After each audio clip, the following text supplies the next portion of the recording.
Hello বন্ধুরা, এই ভিডিওতে কথা বলবো শিক্ষকতার চাকরিতে বদলি সংক্রান্ত বিষয় নিয়ে।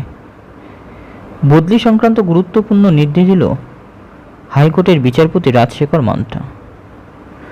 উচ্চশ্রী পোর্টাল বন্ধের অজুহাতে এবার থেকে আর বদলিকে আটকে রাখা যাবে না, এমনই নির্দেশ দিল কলকাতা হাইকোর্ট। কি বলেছে শুনুন হাইকোর্ট। কাজে ভিডিওটি শেষ পর্যন্ত দেখতে থাকুন। এরকম বদলি সংক্রান্ত খবর নিয়মিত পেতে চ্যানেলটি সাবস্ক্রাইব করে রাখুন।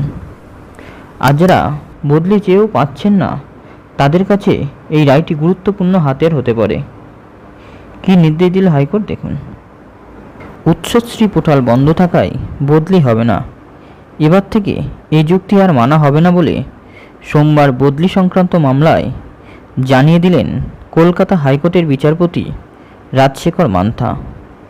বিচারপতির পর্যবেক্ষণ, প্রাথমিকে শিক্ষকদের বদলির ক্ষেত্রে উচ্চশ্রী পোর্টাল বন্ধ থাকার যে যুক্তি দেখানো হচ্ছিল, এবার থেকে আর সেসব মানা হবে না। এদিন থ্যালাসেমিয়ায় আক্রান্ত এক শিক্ষিকার করা মামলায় কড়া নির্দেশ দিল হাইকোর্ট। উত্তর দিনাজপুরের প্রাথমিক স্কুলের কর্মরত মামলাকারী ওই শিক্ষিকার থ্যালাসেমিয়া রয়েছে। তার 5 বছরের মেয়ে শ্বাসকষ্টজনিত সমস্যায় ভুগছে, তাই বাড়ির কাছে বদলি চেয়ে তিনি আবেদন করেছিলেন।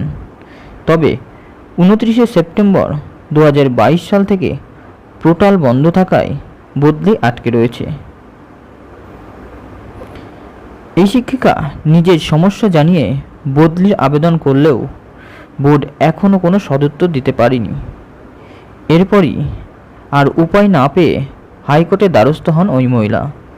এদিন এই মামলার শুনানিতে বিচারপতি রাজশেখর মান্থার নির্দেশ, পোর্টাল বন্ধ থাকায় এখন থেকে প্রাথমিকের সব বদলির আবেদন অফলাইনে বিবেচনা করতে হবে। বিচারপতির পর্যবেক্ষণ, কোনো কারণে যদি অনলাইনে পোর্টাল মারফত আবেদন বন্ধ থাকে, তাহলে বিকল্প পন্থা নিতে হবে। অফলাইন কেন নয়, বদলি চান এমন বহু শিক্ষক শিক্ষিকা রয়েছেন যারা গুরুতর সমস্যার মুখে রয়েছেন। এদিন শিক্ষা দপ্তরের মামলাকারীদের আবেদন খতিয়ে দেখার জন্য শিক্ষা দপ্তরকে নির্দেশ দিয়েছেন তিনি। এই ছিল একটা গুরুত্বপূর্ণ বদলি সংক্রান্ত হাইকোর্টের নির্দেশ। উচ্চশ্রী পোর্টাল বন্ধ করে শিক্ষা দপ্তর বদলির ক্ষেত্রে যে টালবাহানা করছে, এটা কতটা যুক্তিসঙ্গত বলে আপনার মনে হয় তা কমেন্ট করে জানান। ভিডিওটি শেয়ার করুন তাদের মধ্যে যারা অফলাইনেও বদলি পেতে চান। লাইক করুন, চ্যানেলটি সাবস্ক্রাইব করে পাশে থাকুন। ধন্যবাদ।